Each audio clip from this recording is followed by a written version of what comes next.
Baik, Assalamualaikum warahmatullahi wabarakatuh.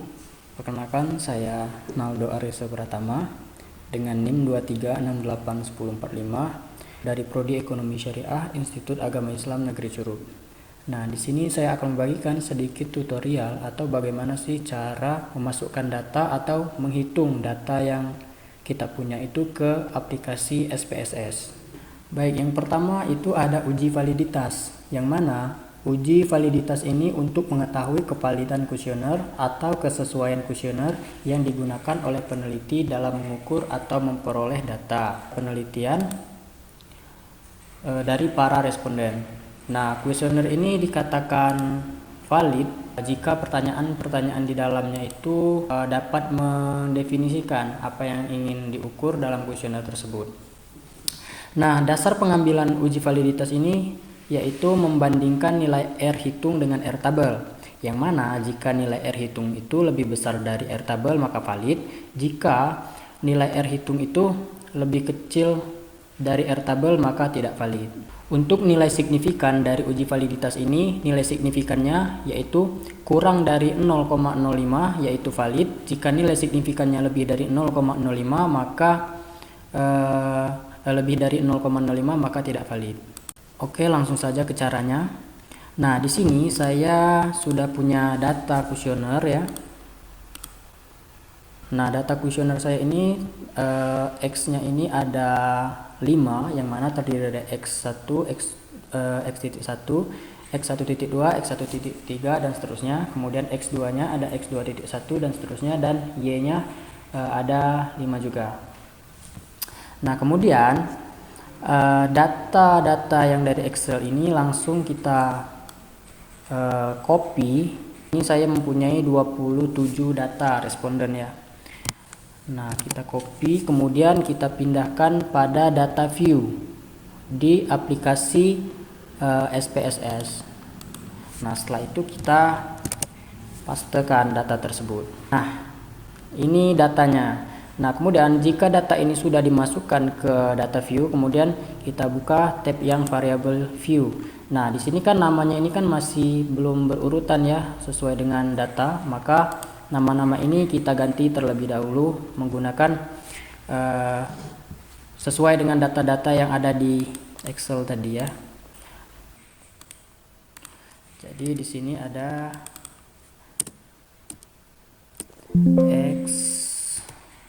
X1.1, kemudian ada juga X2, X1.2.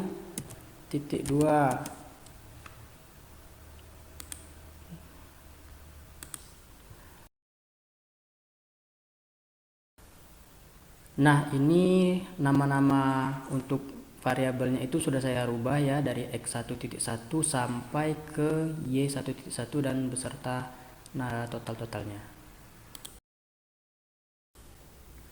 Nah, jika sudah selesai kita kembali ke data view. Nah, ini data-datanya yang telah kita rubah tadi. Nah, sekarang kita menghitung atau menguji validitas. Nah, caranya yang pertama itu kita klik di bagian analyze, terus cari correlate. Nah, ini kan ada correlate. Nah, tadi kita lanjutkan, yaitu kita klik yang analyze, kemudian correlate dan bifurcate. Nah, di sini kita pindahkan semua data ya, termasuk total variabelnya itu. Di sini kita cari satu persatu, yang X1 kita cari satu-satu, kemudian X2 dan Y-nya juga gitu. Oke, sekarang kita akan mencari yang X1 terlebih dahulu ya. Kita pindahkan ke sebelah kanan, itu X1. Nah, X2-nya juga.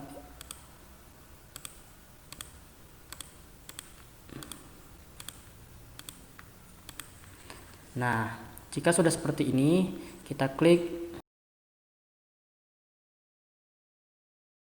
OK.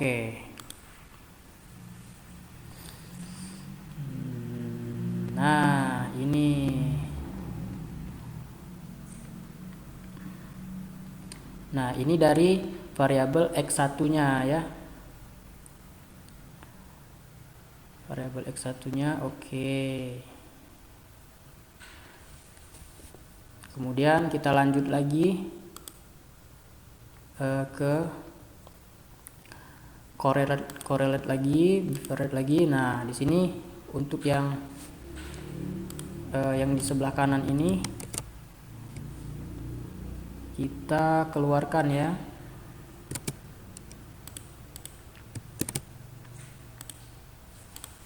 Kita keluarkan lagi.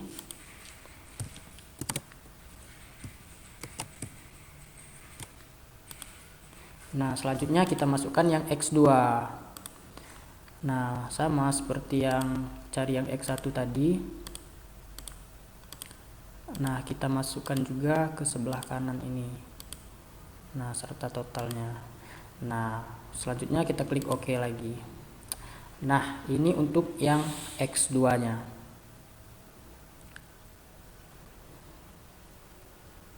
Oke. Untuk X2-nya sudah.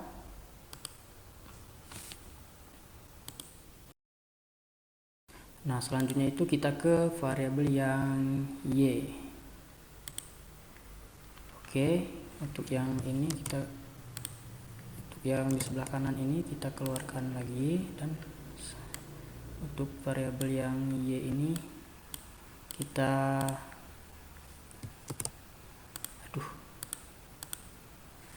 yang Y ini kita pindahkan juga ke sebelah kanan.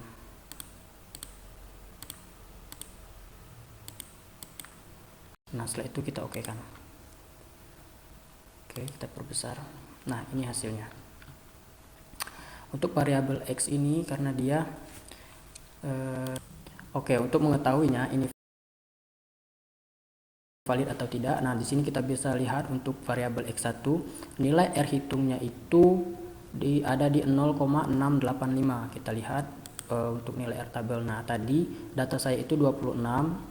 Jadi untuk rumusnya itu df sama dengan n dikurang 2. Jadi jumlah data saya itu dikurang 2. 26 dikurang 2 jadi 24. Nah, di sini bisa kita lihat bahwa nilai R tabel yang saya itu adalah 0,3882. Nah, bisa kita lihat lagi di hasil sini ini adalah 0,685, yang mana artinya bahwa jika nilai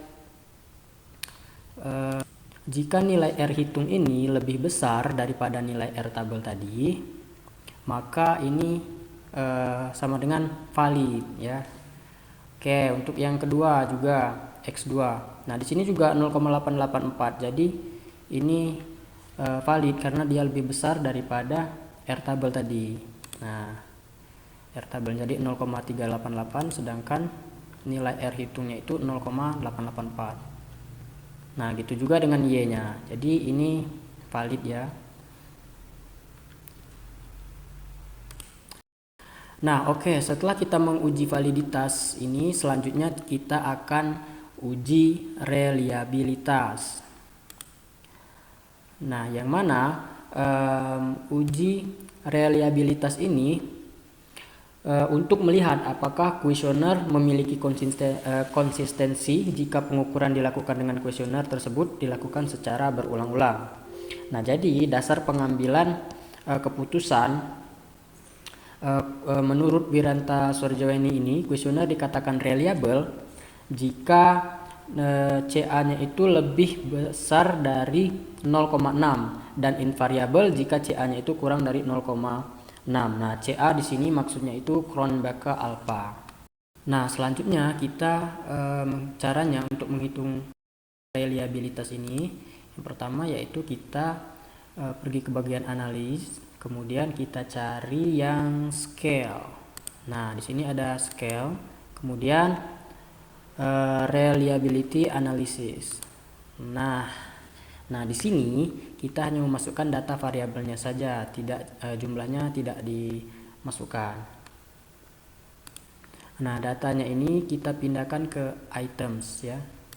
Nah, setelah data yang X ini kita pindahkan ke item, terus kita klik statistik. Nah, di sini kita klik yang scale F item deleted, terus continue.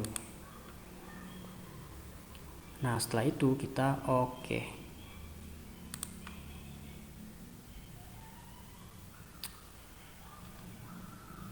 Nah ini untuk yang X nya ya. Oke, selanjutnya ini yang X1, kemudian yang X2. Oke, yang ini kita keluarkan. Lanjut yang ke X2, sama kita pindahkan ke items juga.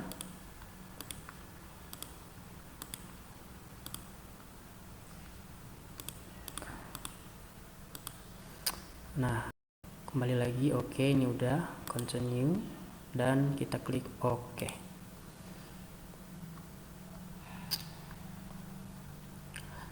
Nah ini untuk yang X2 nya.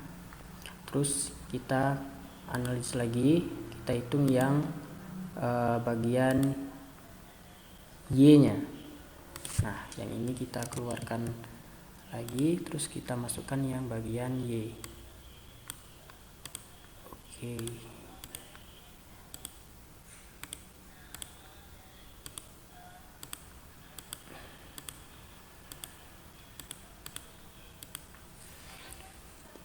Oke, kalau udah kita masukkan sama saja seperti tadi, kita oke. Nah, di sini bisa kita lihat apakah data itu reliable atau tidak. Nah, di sini untuk X1-nya tadi itu, ini Chromebook Alpha-nya itu 0,818, yang mana nilainya itu reliable karena nilai CA-nya ini lebih dari 0,6. Kemudian yang X2-nya juga 0,865, yang berarti reliable juga. Dan untuk yang Y-nya ini juga CA-nya ini 0,904, jadi lebih besar ya daripada 0,6. Jadi ini juga termasuk sudah reliable. Oke, yang selanjutnya yaitu kita akan uji multikolinearitas. Nah, yang mana untuk uji ini untuk menguji apakah model regresi menentukan adanya korelasi antar variabel bebas. Nah, dasar pengambilan keputusannya yaitu menurut Imam Ghazali, tolerans lebih besar dari 0,100 dan nilai VIF kurang dari 10,00. Nah, tidak terjadi gejala multikolinearitas. Oke, cara uji multikolinearitas yang pertama itu kita ke analis, regression. Nah, ini ada regression, kemudian klik yang linear. Nah, yang gimana total X1 X2 ini kita masukkan ke independen. Kemudian yang total Y1 ini kita masukkan ke dependen. Oke, X1 kita masukkan ke independen, total X2 juga ke independen, dan yang total Y ke dependen. Oke, kalau sudah dimasukkan seperti ini, kita klik statistik, kemudian kita klik yang collinearity diagnosis. Oke, kalau sudah kita klik continue dan oke.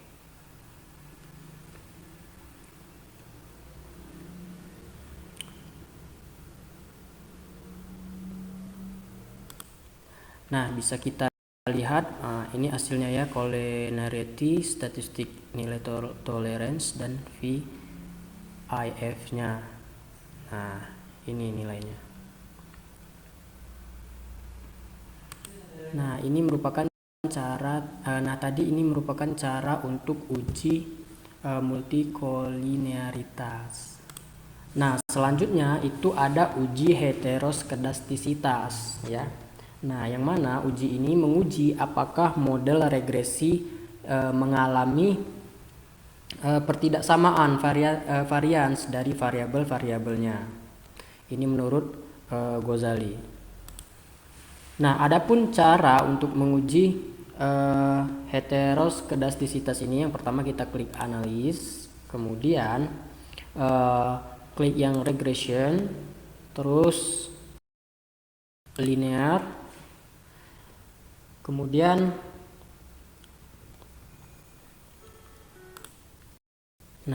sama seperti tadi, yaitu total dari X1 dan X2 itu ke independen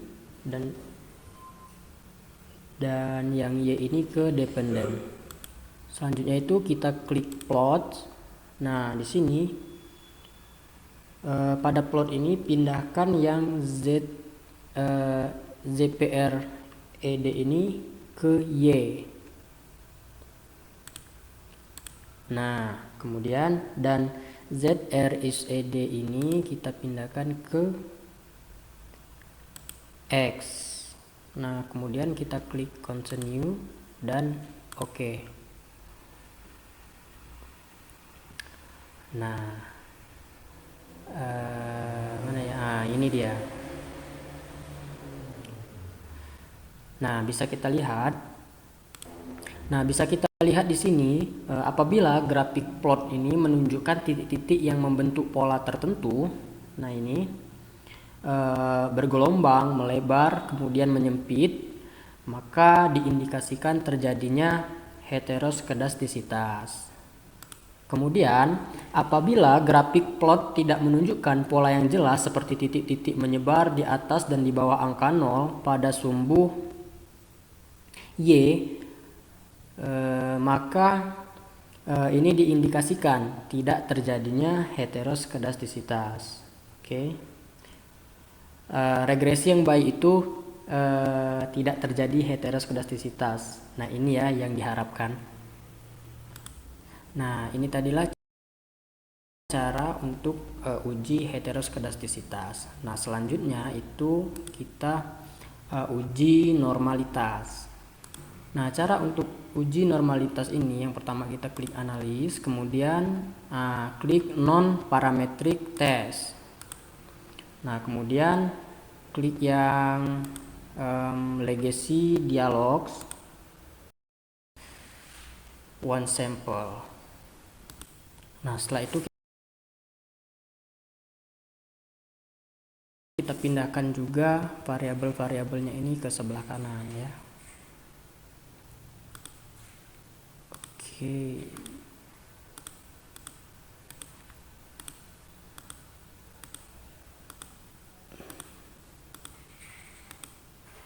Nah, gitu. Setelah itu kita okekan nanti. Nah, selanjutnya itu kita akan menguji statistik deskriptif. Yang mana caranya itu kita klik analis. Oke, kita klik analis, kemudian kita cari deskriptif statistik. Nah, jika udah, terus kita pilih yang deskriptif, lalu kita pindahkan datanya ini ke sebelah kanan, totalnya saja ya, total variabelnya ini kita pindahkan. Nah, kita pindahkan total X1, kemudian X2 dan juga Y1-nya. Nah, ini jika sudah dipindahkan semua, kita klik option. Nah, ini dicentang semua ya yang diinginkan. Nah, kemudian kita klik continue dan oke.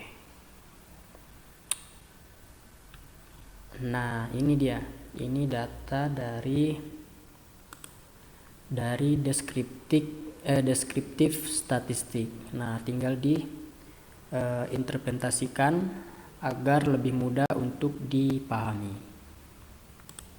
Oke, selanjutnya kita akan uji koefisien determinasi. Nah, yang mana dasar pengambilan keputusannya itu menurut Ghazali, jika R dekat 0 menunjukkan V independen terhadap V dependen semakin lemah, modelnya dikatakan kurang layak. Nah, jika R dekat 1 menunjukkan V independen terhadap V dependen semakin kuat, model dikatakan kuat. Nah, ini merupakan hasil dari uji koefisien determinasi, yaitu pada model Sumari, yang mana R square-nya ini. Nah, ini ada R square 0,672. Nah, selanjutnya itu yang uji F. Nah, uji F itu untuk menunjukkan apakah dari variabel independen secara bersama-sama dapat berpengaruh secara signifikan terhadap variabel dependen. Nah, dasar pengambilan keputusannya yaitu jika nilai signifikan kurang dari 0,05 atau F hitung lebih besar dari F tabel, maka terdapat pengaruh variabel X secara simultan. Nah, terhadap variabel Y. Nah, kemudian yang kedua itu jika nilai signifikan itu lebih besar dari 0,05 atau F hitung kurang dari F tabel, maka tidak terdapat pengaruh variabel X secara simultan terhadap variabel Y. Nah, di sini kita bisa lihat untuk hasil uji F. Ya, hasil uji F itu yang mana nilai F-nya ini ada di 23,524. Ya, untuk nilai F-nya, dan nilai signifikannya yaitu kurang dari atau 0,0001. Selanjutnya itu yaitu uji regresi linear berganda, yang dimana penyelidikan untuk membuktikan ada atau tidak pengaruh antara V bebas terhadap V terikat. Nah, bisa kita lihat di sini. Nah, ini merupakan hasil uji regresi linear berganda, yaitu pada bagian ini nilai konstan X1 dan X2 itu nilai konstannya negatif 3,918, kemudian X1 0,589 dan X2 nya itu 0,588. Ya, di sini ya untuk melihatnya. Kemudian untuk melihat uji T. Nah, untuk mengetahui uji T ini yaitu untuk mengetahui pengaruh masing-masing variabel berdasarkan parsial berdampak signifikan terhadap variabel dependen. Nah, dasar pengambilan keputusannya yaitu T hitung lebih besar dari T tabel dengan nilai signifikan dengan nilai signifikan lebih kecil dari 0,05, di mana H0 tidak ditolak, sedangkan HA diterima adanya ketertarikan secara signifikan dari variabel terikat. Kemudian yang kedua, T hitung kurang dari T tabel dengan nilai signifikan lebih dari 0,05. Nah, di mana H0 diterima sedangkan HA ditolak, tidak terdapat ketertarikan secara signifikan dari variabel terikat. Nah, untuk hasil dari uji T itu bisa kita lihat di sini ya. Nah, ini hasilnya. Ini untuk hasil dari uji T dan nilai signifikannya. Bisa kita lihat. Nah, itulah tadi bagaimana cara-cara untuk menganalisis data kuantitatif pada aplikasi SPSS. Nah, yang telah kita pelajari tadi yaitu mulai dari uji validitas, kemudian ada juga uji reliabilitas, multikolinearitas, heteroskedastisitas, kemudian uji normalitas, uji deskriptif, kemudian ada juga uji hipotesis. Nah, mungkin sekian tutorial dari saya bagaimana cara menguji data kita itu pada aplikasi SPSS. Semoga video ini bermanfaat untuk teman-teman sekalian. Saya akhiri. Wassalamualaikum warahmatullahi wabarakatuh.